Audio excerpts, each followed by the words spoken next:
it has been seen that the learning abilities and the factors affecting the learning of people in different socio-economical environments are different.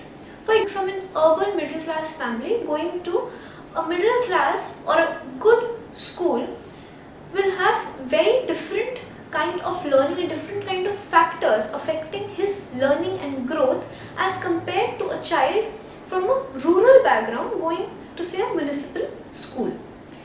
Now, to understand these differences better, we'll go back to Mr. Sridhar Rajgopalan and talk to him about it. So when we are looking at educating children in the challenges space, it's sometimes difficult to understand that the challenges are very different when we're talking of children from poor or deprived socioeconomic backgrounds, and I'm going to share a few examples as to why this happens. One of the obvious reasons is that, and we take it for granted in middle class or upper middle class families, would be simply the education of the parents. Very often poor children are coming from first generation learners, coming from families where both parents are illiterate, and this is a huge disadvantage. It means straight away that there will not be any kind of, not just books, but even materials like newspapers, material that children would normally be exposed to, and we would take so much for granted. And with those levels of poverty, you can be sure that other kinds of games and toys that would also stimulate children mentally would not be there. The parents themselves, being illiterate, would not be reading, and obviously therefore not reading to the child, and this also makes a difference. As the child grows older and goes to school, these parents have no way of understanding what the children are doing, and are they learning to read, are they learning something again which we take for granted, where middle class parents may actually be following up, checking out children's learning levels, helping them with their work and so on. However, it gets even bleaker than this. Studies are now showing that even by the age of 1 year old, the number of words that children from rich families hear far exceeds the number of words that children from poor families hear. One reason for this is that the poor have to often work for a living, both parents, which means that father and the mother may be working maybe as casual labor somewhere, either leaving the child in someone's care or leaving the child in the construction site at the side, where the child is not getting exposure to the kind of stimulation that is common in rich children. In fact, there are instances where researchers and workers have gone, and social researchers have gone to these parents and asked them, do you speak to the children? And they said, no, the child is too small to understand, which is true. The child is only a few months old or a year old. However, if you think about it, in rich families, the amount of talking we do with our children who may be 3, 4, 5, 6, 7 months old is not just immense, but this actually helps significantly in the brain development of the child. The child at some ages does not understand, and at a later age begins to understand much before he or she learns to talk.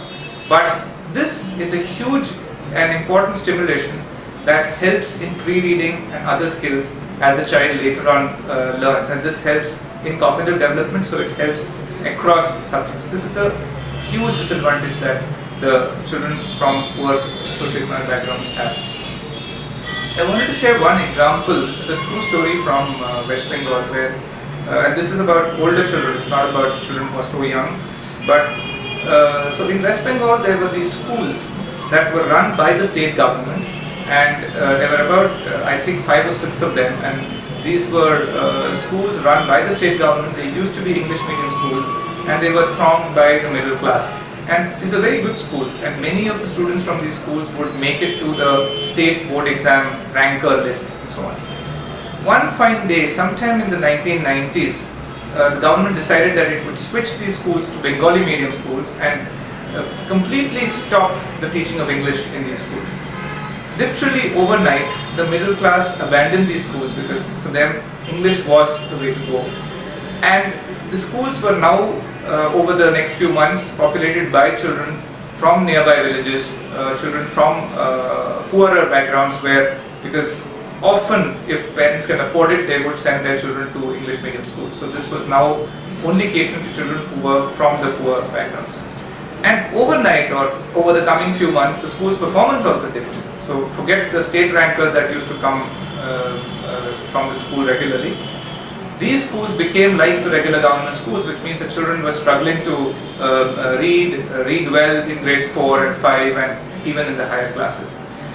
Now, interestingly, in this entire transformation, the teachers had not changed. The teachers who were teaching in the original setup were continuing to teach in the setup because most of them were bilingual.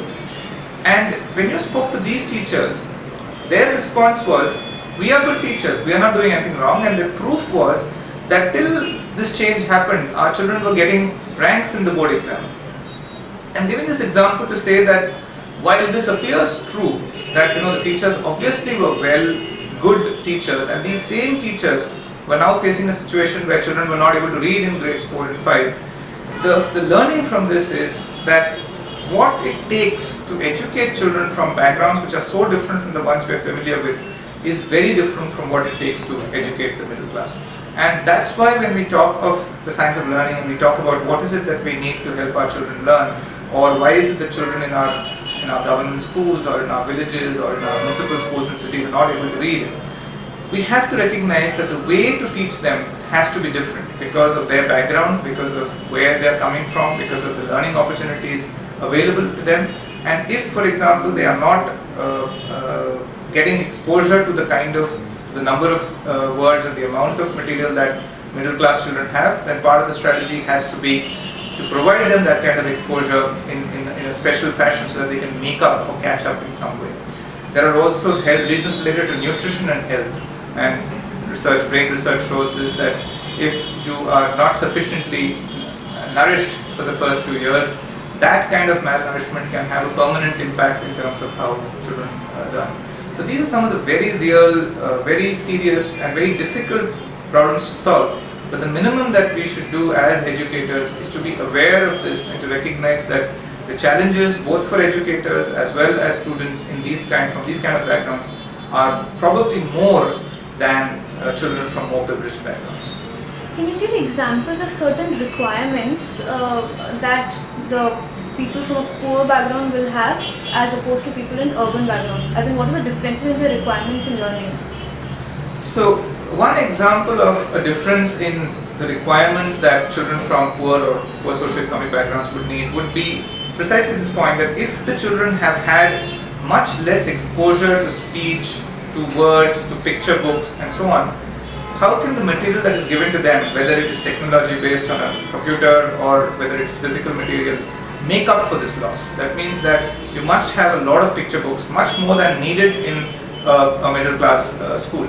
You must have, if possible, a lot of audio stimulation and audio material where children can hear a lot of these, I would say, real life kind of conversations. And the processes, for example, reading tests. I mean, it's easy in the case of a middle class school, and we see this regularly with our schools where we give a test at grade 3 or 4 and we assume the children can read, and they can read. And this is not true in the government schools. But this whole process of learning to read, maybe we don't have to bother so much about it because our data shows that the children from the middle class schools do pick it up anyway. But if that is not the case, and since it is not the case in other schools, ways of measuring this, ways of getting data on this continuously as the children are learning. Again, in many of these cases, what happens is the opposite. For example, the need for preschooling may actually be higher in these kind of environments, and the truth is that we have preschools in our rich and elite neighborhoods and very little of it in government schools in the poor. So actually the need for preschooling is more in environments where the educational environment is not as supportive and as rich as where it is.